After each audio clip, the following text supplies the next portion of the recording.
ओम नमः चंडिकाय।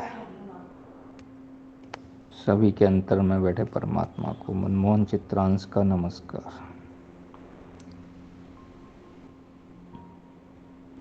आज मैं सोच रहा था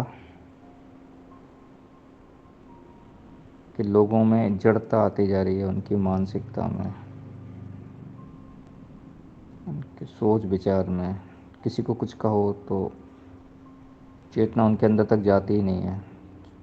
कितने भी प्रयास होते हैं, हर समय सत्संग चल रहे हैं, कहानियाँ चल रही हैं, कथाएं चल रही हैं, बड़े बड़े प्रयास किए जा रहे हैं, पर इंसान जड़ का जड़ बना हुआ है। चेतना कैसे जगाई जाए? जगह जगह ट्रेनिंगें हो रही हैं, योगा प्राणायाम ध्यान सिखाए जा रहे हैं, और पता नहीं क्या क्या। एक समय था, पहले के लोग कैसे थे हम देखते हैं, समझ सकते हैं, क्योंकि हमने भी जो अपने समय में भी जो पुराने लोग देखे हैं और अब के समय में बहुत ज़्यादा अंतर है। कहानियों के माध्यम से भावपूर्ण ज्ञानवर्धक एक संकेत में समझाया जाता था और इंसान के अंदर चेतना जागृत की जाती थी। शब्दों के अर्थ के अलावा कुछ छुपे हुए भावार्थ होते थे, वो हम समझते थे अपनी माँ से, अपने बुजुर्गों से। हमको वो एक परंपरा से मिलते थे, वो अब बंद हो गए। अब सोशल मीडिया का ज़माना है, बहुत सारी बातें हैं, सब यांत्रिक रूप से चल रहा है। हमारी माँ हमको कहानी सुनाती थी, फिर उसके अर्थ बताती थी, फिर उसका एक कोई मैसेज भी होता था, वो भी बताती थी। भगवान की कहानियाँ किससे सुनाते थे, संत लोग भी सुनाते हैं। भगवान के जन्म का, उनकी लीलाओं का एक अर्थ बताते हैं। आजकल शब्दों को पकड़ के लोग अर्थ का अनर्थ करते रहते हैं। अब जैसे सीता जी का एक संत बता रहे थे, सीता जी का भी जन्म हुआ, तो उस समय बताते हैं कि बहुत भीषण हाहाकार मचा हुआ था, अकाल पड़ा हुआ था। फिर राजा जनक को किसी संत ने, उनके गुरु ने कहा कि आप हल चलाओ, तो उन्हें सुनैना, उनकी जो पत्नी है, उनको साथ लेकर गए खेत जोतने के लिए। फिर हल का फल जो है वो किसी से टकराया वस्तु से, और वो घट था, और उसी घट से सीता जी प्रकट हुई। तो ये एक सिंपल सी कहानी है, पर जब संत सुनाते हैं तो वो फिर उसके भावार्थ और गहरे अर्थ बताते हैं, अलग अलग, अपने अपने हिसाब से। कोई ज्ञानवर्धक, कोई भावनात्मक, कोई देवों के ऐश्वर्य के हिसाब से, उनकी महिमा के हिसाब से। तो जैसे ही वो घट निकला तो वर्षा शुरू हो गई, ऐश्वर्य छा गया, जनकपुरी में खुशहाली आ गई। तो संत बताते हैं कि सुनैना माने सुंदर दृष्टि। अब सुंदर दृष्टि कौन सी होती है? संसार पर ना पड़ के जो भगवान की तरफ होती है। जब ऐसा होता है तो जो मनुष्य की देह है, यही खेत है, इसमें पाप पुण्य की खेती होती है। जैसा मनुष्य होता है वैसी खेती करता रहता है। अब उसमें हल चलाने का मतलब होता है कि उसका समाधान ढूंढना, तो उसका कोई फल भी मिलेगा जब हल चलेगा। तो जब समाधान पे काम करेंगे तो उसका कोई ना कोई फल मिलेगा। फिर फल मिलेगा मनन चिंतन से, तो अंतःकरण में भक्ति प्रकट होगी, प्रेम प्रकट होगा। तो अंतःकरण कोई घट बोला है, तो घट का तो आपने देखा है कि कितने साधु संत जो भी दो है चौपाइयों में, हम हमेशा घट का रूप में अंतःकरण के बारे में सुनते हैं। जैसे घट घट गोरख वही क्यारी, जो निपजे सो हुई हमारी। कबीर का दोहा है कि घट घट मेरा साईं, खाली घट ना कोय, बलिहारी व घट की जो जा घट प्रगट होए। यानी कि सबके अंदर वो परमात्मा है, पर बलिहारी उसके जो जहाँ से वो प्रकट होता है। तो घट में से सीता निकलती है, भक्ति निकलती है, तो फिर परमात्मा तो प्रकट होगा ही होगा, आएगा ही आएगा। जहाँ सीता होंगी वहाँ राम जाएंगे, तो भगवत कृपा बरसेगी बरसेगी। इसीलिए हम संतों के पास जाते हैं। तो ये छोटी छोटी कहानियों से बहुत बड़े बड़े मैसेज दिए जाते हैं, जो हमारे जीवन को पूरी तरह बदल सकते हैं, पूर्ण स्वस्थ बना सकते हैं, शरीर से मन से आनंद से भर जाते हैं हम। सारे दुख तनाव दूर हो जाते हैं, सच्चाई हमारी निकल आती है। समाधान के लिए हम भी अपने अंदर हल चलाते हैं। सुख दुख की खेती में हम समझ जाते हैं कि कौन से बीज बोने हैं। तो जैसे जनकपुर में खुशहाली और ऐश्वर्य आया था, ऐसे हमारे अंदर भी आ जाता है। इसी तरह हमने कभी पढ़ी थी, जैसे छोटी छोटी कहानियाँ हैं बहुत सारी। एक विक्रम और बेताल की कहानियाँ आती थी। उसमें विक्रम जो है वो अपने लक्ष्य को पूरा करने के लिए चलता है, तो बेताल उसको बोलता है कि मैं कुछ सवाल पूछूंगा, अगर जवाब देने के लिए मुंह खोलोगे तो फिर मैं चला जाऊंगा, फिर तुमको दोबारा से शुरू करना पड़ेगा। तो वो कोशिश करता है कि जवाब नहीं दे, मुंह नहीं खोले, लेकिन उसको बोलना पड़ता है, क्योंकि वो सवाल पूछता है तो उसका जवाब उससे सूझ जाता है। वो सवाल कठिन होते हैं, पहेली होती हैं, पर विक्रम बेताल के सवालों को इसलिए जवाब देने को बाध्य होता है क्योंकि वो बहुत समझदार होता है। उसको जवाब आ रहे होते हैं तो चुप नहीं रह पाता, वो जवाब देता है। वो बेताल फिर वापस चला जाता है, फिर वो जाता है।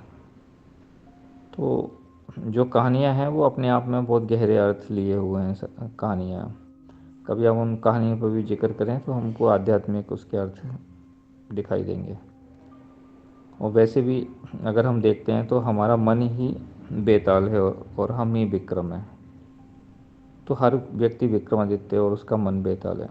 तो मन उसको भटका देता है अपने रास्ते से, लक्ष्य से भटका देता है। जो साधना में भटकता नहीं है वो अपने लक्ष्य तक पहुंच जाता है। वो हमेशा कोशिश करता है भटकाने की। तो ये बात मुझे आज कहने का मन हुआ, क्योंकि आजकल हम बहुत सारी कहानियाँ पढ़ते हैं। पर मैं शुरू में जब कुछ गीत वगैरह भी सुनता था, प्रेम गीत या किसी भी तरह के गीत, तो मुझे उसमें आध्यात्मिक अर्थ दिखाई देते थे, क्योंकि हमने उसी नज़रिए से चीज़ों को देखा, गहराई से। तो वही अर्थ हमको आते थे। तो आज मैं एक कहानी पढ़ रहा था तो मुझे बहुत अच्छी लगी, मुझे लगा आज मैं आपको शेयर करूं।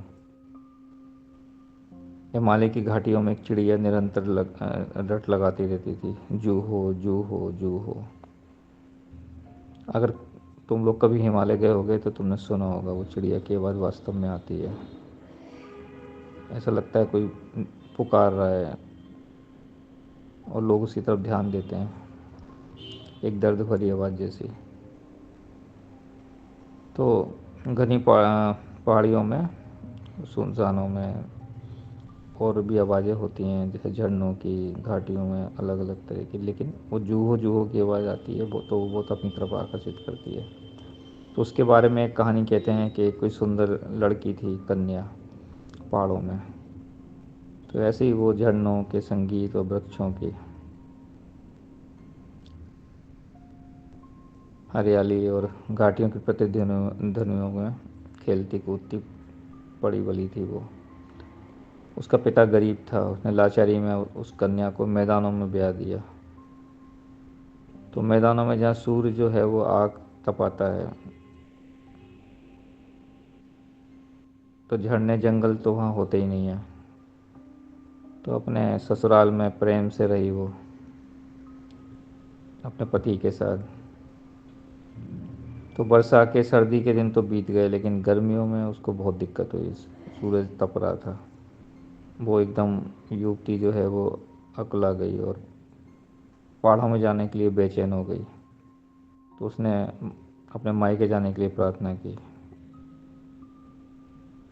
आग बरस रही थी, रुक नहीं सकती थी वो, ना उठ सकती थी, ना बैठ सकती थी, ना खा सकती थी, ना पी सकती थी। उसने कभी ऐसी गर्मी कभी देखी नहीं थी, कभी सहन नहीं की थी। वो पहाड़ों की ठंडक में, शीतलता में पली बड़ी थी। और आपको पता है, हम पहाड़ों में जब लोग घूमने जाते हैं तो एक स्वर्ग जैसा वातावरण होता है। तो उसकी सास ने इनकार कर दिया। फिर बेचारी कुमलाने लगी वो,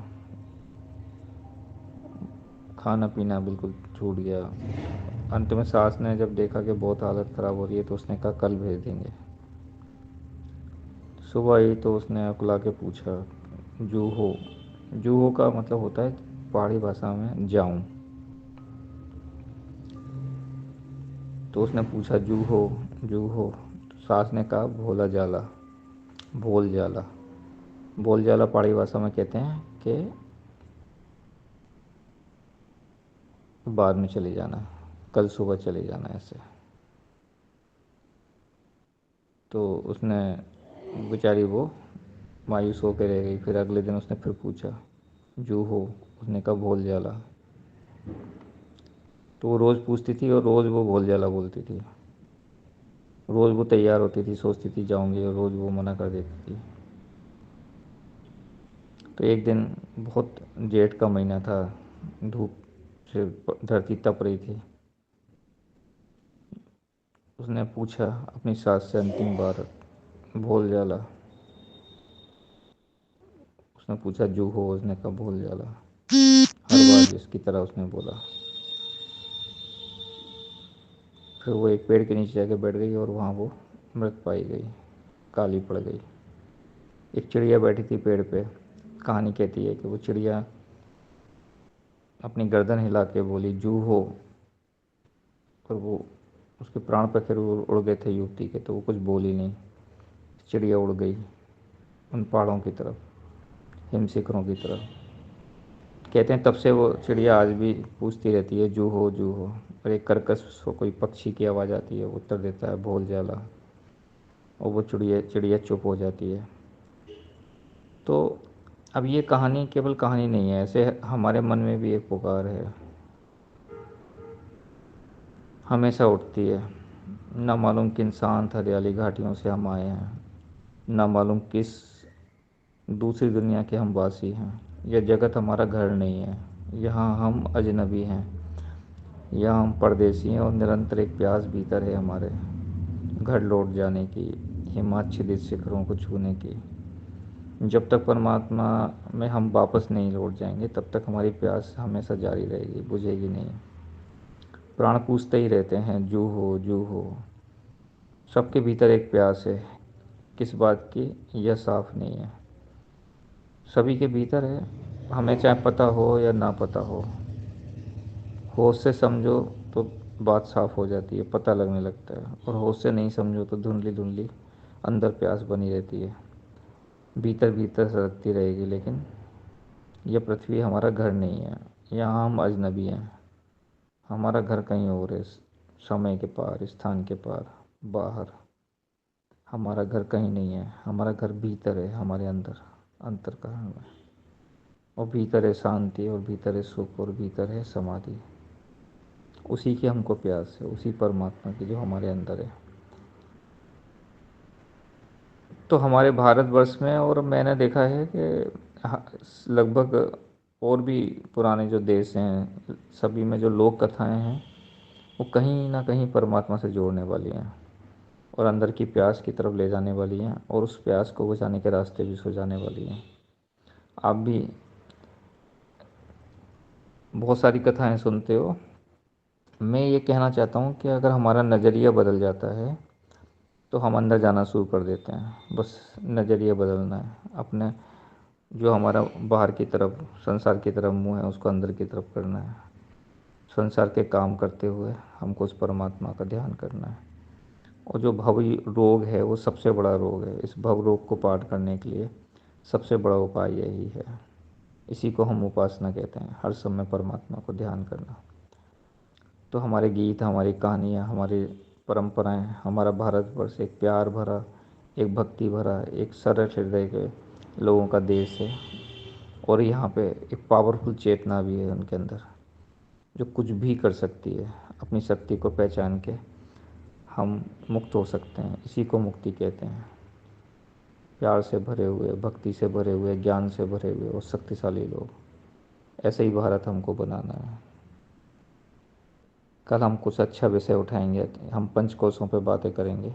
पंचकोशों पे मैं सोच रहा था कुछ धीरे धीरे बात की जाए।